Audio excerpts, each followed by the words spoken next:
Hola, ¿qué tal? Dans cette vidéo, nous allons définir les notions de fonction et de variable.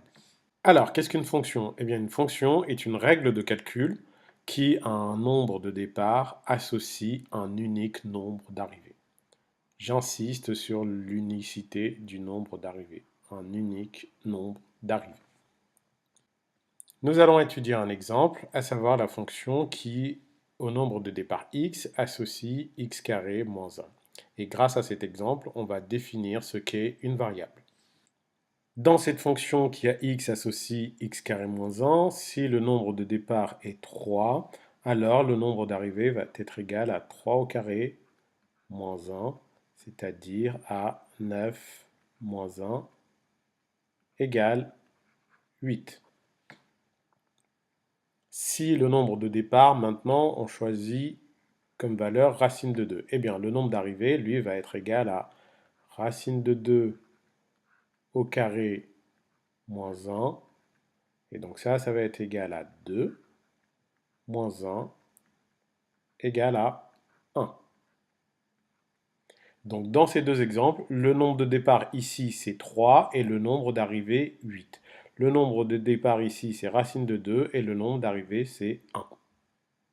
Vous l'avez compris, ici, x peut prendre toutes les valeurs réelles. On peut donc le faire varier. Et bien justement, on dit que x est la variable de la fonction.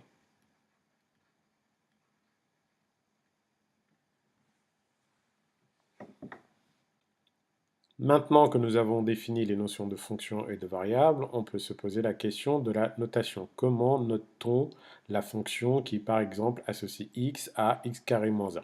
Eh bien, elle peut se noter ainsi, x carré moins 1. Ou f de x égale à x carré moins 1. Voilà les deux notations que l'on rencontre le plus souvent au lycée.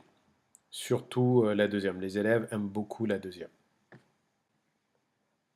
Par habitude, les fonctions sont souvent notées f comme fonction, mais on peut aussi utiliser d'autres lettres. On peut utiliser g, h, u, etc. En fait, le nom de la fonction est à la liberté du concepteur de l'énoncé. Donc si c'est vous qui créez l'énoncé, votre fonction, vous pouvez lui donner le nom que vous voulez.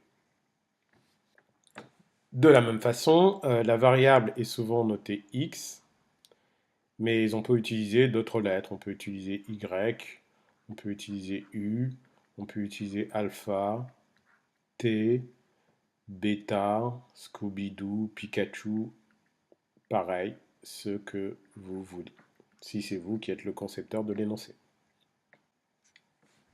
Voilà, cette vidéo est terminée. À très bientôt.